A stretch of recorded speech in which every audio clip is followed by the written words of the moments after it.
이 아침 주시는 말씀은 구약성경 느헤미야 8장 1절에서 12절 말씀입니다. 구약성경 737면 느헤미야 8장 1절에서 12절 말씀 합독하십니다.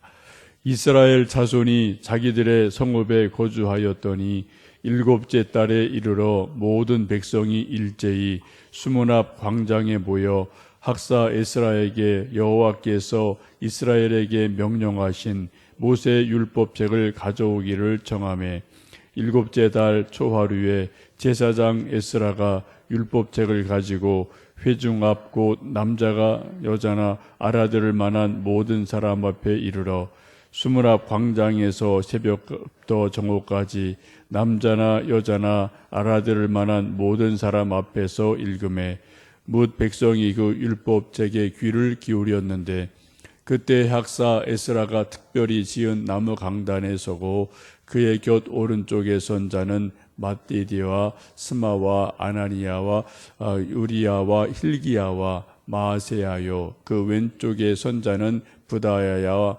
미사엘과 말기야와 하숨과 하스바다나와 스가랴와 무술림이라. 에스라가 모든 백성 위에 서서 그들의 목전에 책을 펴니 책을 펼 때 모든 백성이 일어서니라. 에스라가 위대하신 하나님 여호와를 송축하며 모든 백성이 손을 들고 아멘 아멘 하고 응답하고 몸을 굽혀 얼굴을 땅에 대고 여호와께 경배하니라. 예수아와 바니와 세레바와 야민과 아쿠베 사버데와 호디야와 마세야와 그다데와 아사랴와 요사밧과 하난과 블라다와 레위 사람들은 백성이 제자리에 서 있는 동안 그들에게 율법을 깨닫게 하였는데 하나님의 율법책을 낭독하고 그 뜻을 해석하여 백성에게 그 낭독하는 것을 다 깨닫게 하니 백성이 율법의 말씀을 듣고 다 우는지라. 총독 느헤미야와 제사장 겸 학사 에스라와 백성을 가르치는 레위 사람들이 모든 백성에게 이르기를 오늘은 너희 하나님 여호와의 성일이니 슬퍼하지 말며 울지 말라 하고 느헤미야가 또 그들에게 이르기를 너희는 가서 살진 것을 먹고 단 것을 마시되 준비하지 못한 자에게는 나누어 주라. 이날은 우리 주의 성일이니 근심하지 말라. 여호와로 인하여 기뻐하는 것이 너희의 힘이니라 하고 레위 사람들도 모든 백성을 정숙하게 하여 이르기를 오늘은 성일이니 마땅히 조용하고 근심하지 말라 하니 모든 백성이 곧 가서 먹고 마시며 나누어 주고 크게 즐거워하니 이는 그들이 그 읽어 들려준 말을 밝히 알미라. 아멘. 오늘 본문은 느헤미야 8장 말씀인데 이 느헤미야서에서 가장 중요한 백미 같은 말씀이라고 볼 수가 있겠습니다. 바벨론의 포로로 잡혀가서 70년 넘게 억압 생활을 당하던 사람들이 세 차례 귀환을 하게 되죠. 세 차례 귀환을 해서 이제 무너진 이스라엘을 다시 세우려고 많은 애를 쓰는데 그 중에 이 느헤미야가 맡은 역할은 성벽을 재건하는 그러한 사명을 갖습니다. 그래서 많은 사람들을 모아서 있는 힘을 다해서 지금 성벽을 재건하고 있는 과정에서 오늘 특별한 일을 행하게 됩니다. 오늘 말씀 보시면은 느헤미야와 에스라를 중심으로 온 백성을 모아놓고 의미 있는 그러한 일을 하는데 곧 말씀 사경회를 하게 됩니다. 일곱째 달 온 백성이 수문 앞 광장에 모여서 학사 에스라의 지도로 율법의 말씀을 듣습니다. 이걸 요즘 우리 말로 말한다면 말씀 사경회 혹은 부흥회 이런 것으로 이제 이야기할 수가 있겠죠. 학사 에스라는 제2의 모세로 불리는 훌륭한 분이고요. 랍비의 원조다라고 이야기하기도 하고 또 유대교를 만든 분이다라고 말하기도 하고 하여튼 이스라엘 역사에 있어서는 정말 중요한 그러한 분이 이 에스라라는 분이죠. 아마 정치가 느헤미야가 이스라엘을 재건하기 위해서 어떤 조직을 만들고 성벽을 만들고 하는 일들을 하는데, 이런 일을 하면서 느껴지는 것이 한 나라를 재건하고 만드는 것이 단순하게 군사력을 키우고 성을 쌓고 조직을 하고 이런 것만으로 다 되는 것이 아니다. 더 중요한 무엇인가 있다. 그런 것을 율법, 하나님의 말씀을 듣는 것이다 라는 것을 아마도 깨달은 것 같습니다. 그래서 보다 중심이고 핵심적인 것을, 말씀을 듣기 위해서 지금 에스라를 초청해서 모은 백성을 모여서 이제 지금 전 국민 말씀 사경회를 하게 됩니다. 구약을 보시면은 이러한 비슷한 일이 몇 번 있는데요. 사무엘도 미스바에 모여서 온 민족이 회개하며 기도했던 일이 있고, 우리나라도 역사를 보면은 1974년 엑스폴로 74라는 것을 여러분 이 중에도 아마 가보신 분이 좀 계실 것 같고요. 또 80년도에는 우리 전 국민 민족 복음화 대성회라는 것을 여의도 광장에서 했던 일이 있습니다. 지금 이제 여의도 광장이 다 이제 사라졌지만, 그때까지만 해도 이제 여의도 한복판에 큰 광장이 있어서 한 100만 명 정도 이제 모여서 함께 기도하고 말씀 듣고 했던 일들이 우리나라 역사에도 있었음을 여러분 이제 다녀오신 분들 잘 알고 계실 거예요. 이제 그런 비슷한 일이 지금 느헤미야와 에스라를 중심으로 이스라엘 백성들 가운데 일어나고 있다라고 보시면 되겠습니다. 7째 달 초하루에 수문앞 광장에 이 사람들이 모여서 말씀을 듣게 되죠. 그때 모인 사람들을 보시면은 남녀노소를 불문하고 하나님 말씀을 알아들을 만한 사람은 모두 다 모였다고 말씀을 합니다. 우리 한번 3절, 4절 말씀을 읽어 보시겠습니다. 수문앞 광장에서 새벽부터 정오까지 남자나 여자나 알아들을 만한 모든 사람 앞에서 읽음에 뭇 백성이 그 율법책에 귀를 기울였는데, 그때 학사 에스라가 특별히 지은 나무 강단에 서고 그의 곁 오른쪽에 선 자는 마띠디아와 스마와 아나냐와 우리야와 힐기야와 마하세야요, 그 왼쪽에 선 자는 부다디아와 마사엘과 말기야와 하숨과 하스바다나와 스가랴와 무슬림이라라고 말씀을 합니다.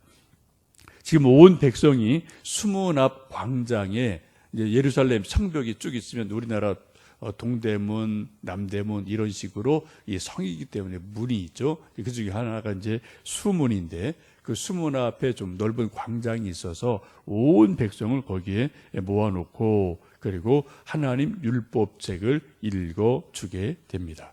이때 에스라가 특별히 지은 나무 강단에 섰다라고 말씀하죠. 이것을 요즘 말로 말하면 이런 목사들이 서서 하나님 말씀을 읽고 설교하는 이런 설교대 이런 비슷한 그런 특별한 하나의 나무 강단을 만들어 놓고 거기에 율법책을 올려놓고, 그리고 에스라가 율법책을 읽고, 그 양또 왼쪽 오른쪽에 보시면은 이제 몇 사람 이름이 있죠. 그런 사람들 레위인들인데 율법을 공부한 그런 전문가들이 쭉 같이 서서 에스라를 도와주는 모습을 보게 됩니다. 이때 그 밑에 쭉 말씀을 읽어보시면은 에스라가 백성들 앞에서 책을, 율법책을 펼 때 모든 백성이 일어나고, 또 에스라가 하나님은 위대하시다라고 하나님의 이름을 높여드릴 때 온 백성이 손을 들고 아멘, 아멘으로 하늘을 향해서 하나님에게 응답을 하고 다 땅에 엎드려서 얼굴을 땅에 대고 하나님 앞에 절하는 그러한 모습을 볼 수가 있습니다. 예배를 드릴 때 그냥 아주 큰 감동과 감격으로 온 몸을 다 들여서 예배드리는 그러한 모습을 보게 되죠. 요즘도 어떤 교회를 보면은 이게 좀 주일 예배 시간에 예배 인도하는 목사나 누군가가 이 성경 그때 이제 주어진 본문 읽으면은 이게 다 일어나서 듣는 그러한 교회도 가끔 있긴 있더라고요. 이런 것을 다 참고해서 하는 그러한 일인 줄로 압니다. 분명한 것은 지금 백성들이 온 몸을 굽혀 얼굴을 땅에 대고 하나님께 경배하고 아멘, 아멘, 응답을 하면서 정말 감동하는 마음으로 예배를 드리고 있음을 보게 됩니다. 여러분 주일날 또 여러분 섬기시는 교회에서 혹은 뭐 우리 교회 나오시는 분들은 우리 교회에서 하여튼 이곳이든 저곳이든 여러분 예배를 드리실 터인데 그때 예배를 드리실 때 이런 감동이 좀 있으신지 모르겠어요. 정말 아멘 하는 마음으로 예배를 드리시는지 아니면 또 일주일 갔나? 그냥 또 이렇게 좀 그냥 습관을 따라서 가지는 않으시는지 우리가 예배를 드릴 때마다 우리 마음을 좀 잘 살펴보시면 좋겠습니다. 이때 8절이야 쭉 말씀을 보시면 이제 에스라가 율법을 읽어주면 이제 그 옆에 있던 그 많은 또 다른 보조하는 사람들이 이제 그룹을 만들어서 그 사람들에게 읽어준 낭독한 하나님의 말씀을 깨닫게 해주는 해석을 해주는 그러한 일들을 합니다. 그때는 뭐 이런 마이크 시스템이 있던 시절이 아니기 때문에 수천 명이 모이면 그것을 다 한꺼번에 다 할 수가 없죠. 그래서 이제 큰 목소리로 이렇게 뭐 율법을 낭독해서 큰 것은 조금 한다 하더라도 구체적인 것은 이렇게 뭐 이렇게 소그룹으로 이렇게 만들어 놓고 지금 양옆에 서 있던 그런 사람들이 다 흩어져서 이제 그룹을 이제 이끌어가면서 읽어주신 하나님 말씀을 해석해주고 이런 것은 이런 것이다, 저런 것은 저런 것이다, 그런 것을 깨닫게 했습니다. 8절에 그렇게 말씀하죠. 하나님의 율법책을 낭독하고 그 뜻을 해석하여 백성에게 그 낭독하는 것을 다 깨닫게 했다라고 말씀을 하고 있습니다. 우리가 성경 말씀을 읽을 때 혹은 들을 때 여러분 혼자서 읽고 큐티하거나 묵상을 할 때도 이게 참 중요하죠. 1차적인 것은 성경을 읽는 겁니다. 글씨를 읽는 거죠. 근데 또 더 중요한 것은 무엇입니까? 그 읽은 것을, 그 들은 것을 깨닫는 것은 훨씬 더 중요합니다. 그래서 이 말씀의 뜻이 이거구나, 이런 것이 이런 의미를 가지고 있구나라고 그 말씀을 깨달을 때 하나님 말씀이 우리에게 들려지게 됩니다. 이 말씀을 깨닫게 되자 놀라운 반응들이 일어나게 되죠. 우리 한번 9절 말씀을 읽어 보십니다. 백성이 율법의 말씀을 듣고 다 우는지라 총독 느헤미야와 제사장 겸 학사 에스라와 백성을 가르치는 레위 사람들이 모든 백성에게 이르기를 오늘은 너희 하나님 여호와의 성일이니 슬퍼하지 말며 울지 말라 하고, 하나님의 말씀, 율법의 말씀을 듣고 깨달음을 받은 백성들의 반응이 무엇입니까? 다 울었다고 그래요. 이 말씀을 듣고 깨닫고 백성들이 다 울었다라고 말씀합니다. 뭔가 감동을 하고 죄책감을 느끼고 어떤 마음의 깨달음이 있자 마음에서 반응이 일어나는데 모두 다 울었다, 눈물을 흘렸다라고 말씀을 합니다. 여러분도 개인적으로 말씀을 읽고 큐티를 하시다가 혹은 설교 말씀을 듣다가 혹은 여러분 성경책을 읽으시다가 어떤 한 말씀이 마음에 크게 깨달아지고 감동이 돼서 마음이 뭉클해지고요, 눈물이 글썽해지고요, 우리 믿음이 다시 힘을 얻게 되고요, 또 흔들리던 그런 마음이 중심을 딱 잡기도 하고 내가 하지 못했던 어떠한 그러한 결심, 이런 것들이 다시 결심이 생기고 결기가 생겨서 내가 이렇게 해야지라고 우리 마음에 용기가 생기는 이러한 일들이 종종 있기도 합니다. 하나님 말씀은 살았고 운동력이 있다고 히브리서 4장은 분명히 말씀하죠. 하나님 말씀은 살아있고 운동력이 있고 능력이 있기 때문에 하나님 말씀을 제대로 알고 받기만 하면 우리 사람들 속에 뭔가 반응이 일어나게 돼 있어요. 그냥 무덤덤하게 그냥 아무 일도 없는 듯이 그냥 지나갈 수가 없다라는 거죠. 사도행전을 보시면은 베드로가 설교할 때 백성들 마음에 어떻게 돼요? 찔림을 받아서 우리가 어찌할꼬 하고 3,000명이나 회개하는 일들이 일어나는 것도 하나님 말씀이 살아있기 때문에 사람들 마음을 치게 되고 감동시키게 되는 그런 일들이 있음을 성경은 말씀하고 있습니다. 지금 에스라를 통해서 하나님 말씀을 낭독 받고 또 많은 의인들 통해서 그 말씀의 뜻을 깨닫게 되자 이 백성들이 하는 반응은 슬퍼하며 감동하는 그러한 모습을 보게 됩니다. 이렇게 백성들이 뭐 즐거워서 우는 거죠, 그죠? 또 너도 슬퍼서 울기도 하는 거겠죠. 회개하는 마음으로. 그러다 느헤미야와 에스라가 아주 중요한 말씀을 지금 하고 있습니다. 우리 10절에서 12절, 느헤미야 8장 10절에서 12절 말씀을 함께 읽어 보십니다. 느헤미야가 또 그들에게 이르기를 너희는 가서 살진 것을 먹고 단 것을 마시되 준비하지 못한 자에게는 나누어 주라. 이날은 우리 주의 성일이니 근심하지 말라. 여호와로 인하여 기뻐하는 것이 너희의 힘이니라 하고 의 사람들도 모든 백성을 정숙하게 하여 이르기를 오늘은 성일이니 마땅히 조용하고 근심하지 말라 하니 모든 백성이 곧 가서 먹고 마시며 나누어 주고 크게 즐거워하니 이는 그들이 그 읽어 들려준 말을 밝히 알미라. 아멘. 지금 백성들이 하나님 말씀을 듣고 감동이 돼서 울고 회개를 하자 이때 느헤미야와 에스라가 백성들을 다독이죠. 오늘은 주님의 기쁜 날, 주의 성일이다.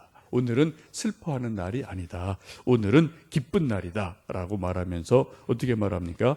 울지 말고 가서 단 것을 먹어라. 또 맛있는 음식을 좀 많이 먹어라 라고 말씀을 합니다. 그리고 혹시 음식을 준비하지 못한 이웃이 있으면 그 이웃에게 나누어 주어서 그 이웃도 함께 먹도록 해라 라고 이야기를 합니다. 주님의 날, 주의 성일이라고 여기 말씀하고 있는데 이때는 구약이기 때문에 우리가 신약에서 말하는 오늘 뭐 주일 이런 거와 조금 다른 날이죠. 하나님을 섬기는 그 날인데 뭐 의미로는 뭐 주일 같다고 보셔도 좋을 것 같아요. 그리고 주의 날, 주일날 할 일이 무엇입니까? 주의 날, 주일의 의미를 아주 잘 말씀해 주는 것이 본문에 쭉 연결이 됩니다. 그 첫 번째는 하나님 말씀을 듣는 거죠. 하나님 말씀을 잘 듣고 그리고 은혜를 받고 어떻게 해요? 가서 은혜 받은 것을 이웃 친구들과 나누어서 음식을 나누어 먹고 그리고 울기보다는 기뻐하고 음식을 준비하지 못한 사람은 나에게 있는 것을 나누어서 같이 먹는 날, 함께 즐거워하는 날, 이 날이 바로 주일이다, 주의 성일이다라고 설명하고 있습니다. 아마 이 구약 성경에서 주의 날, 이 날을 이것보다 더 잘 설명한 본문은 없는 것 같아요. 먼저 말씀을 듣고 말씀의 은혜를 얻고 감동을 얻고 그리고 준비한 맛있고 좋은 음식을 먹고 또 혹시 그것이 없는 사람은 그것을 나누어서 먹고 함께 마음을 즐거워하는 것이라고 성경은 말씀합니다. 특별히 그렇게 말씀하죠. 10절 끝부분 보시면은 이날은 우리 주의 성일이니 근심하지 말라. 여호와로 인하여 기뻐하는 것이 너희의 힘이니라 라고 말씀하고 있습니다. 주의 날은 무슨 날이라고요? 근심하는 날이 아니에요. 여러분 교회 오시면은 올 때는 근심하며 오실 수 있습니다. 뭐 병들어서 돈이 없어서 속상해서 근심해서 오실 수 있어요. 근데 하나님 말씀을 들으면 어떻게 돼요? 근심이 다 사라져야 돼요. 하나님께 다 맡겨야 돼요. 그죠? 염려를 다 주께 맡겨버려라 라고 뭐 신약 성경 보셔도 나오잖아요. 염려를 주님께 맡겨버리고 이제 주님 주시는 말씀으로 기쁨을 얻고 즐거워하고 우리 성도들 만나 서로 웃고 음식도 나눠 먹고 커피 나눠 먹고 요즘 또 뭐 더우시니까 아이스 커피 뭐 나 혼자 마시지 말고 2잔 사서 1잔 친구 주고 이렇게 서로 먹고 마시면서 서로 즐거워하는 날이 주의 날이다라고 말씀을 합니다. 특별히 10절 끝부분에 있는 것처럼 이 날은 우리 주의 성일이니 주일이니 근심하지 말라. 여호와로 인하여 기뻐하는 것이 너희의 힘이다 라고 말씀합니다. 우리가 기뻐하며 살기를 다 원하는데 여러분 기뻐하는 그 힘의 근원이 뭐라고요? 돈 때문에 기뻐할 수 있어요? 우리 또 아들, 딸이 취업이 잘 되고 일이 술술 잘 풀면 우리가 기뻐할 수 있죠. 당연한 겁니다. 우리가 그런 거 기도해야 되고 노력해야 돼요. 그래도 우리가 성경 말씀 보시면 우리가 기뻐하는 근원이 뭐라고요? 여호와로 인하여 기뻐하는 것이 너희의 힘이다. 하나님을 하나님으로 믿기 때문에 이 성경 말씀이 하나님의 말씀임을 우리가 믿고 인정하기 때문에 여호와로 인하여 기뻐하는 것이 너희의 힘이다. 이것이 믿음이다라고 성경은 말씀하고 있습니다. 이 아침 주일은 아니지만 또 여러분 주의 날 같은 의미를 가지고 새벽을 깨우시며 또 이 아침 나오셨습니다. 이 아침 이 느헤미야 8장의 말씀을 쭉 다시 한번 생각하시면서 특별히 끝부분 여호와로 인하여 기뻐하는 것이 너희의 힘이니라 라는 말씀을 깊이 좀 묵상하시고요. 내가 정말 하나님을 하나님으로 정말 내가 믿나? 정말 내가 여호와 하나님으로 인해서 내 마음에 기쁨이 있나? 그래서 한번 깊이 생각해 보시고 하나님 주시는 기쁨을 내 마음에 오늘도 가득 채워주세요. 우리 가정에, 우리 자녀들에게, 우리 일터에 세우신 교회 위에 우리가 또 살고 있는 이 사회, 지역 사회 위에 나 때문에 하나님 때문에 기뻐하는 일들 많아지게 도와주세요. 기도하는 가운데 여러분 기쁨을 누리고 또 기쁨을 전파하는 복된 하루 되시기를 원합니다. 함께 기도하시겠습니다.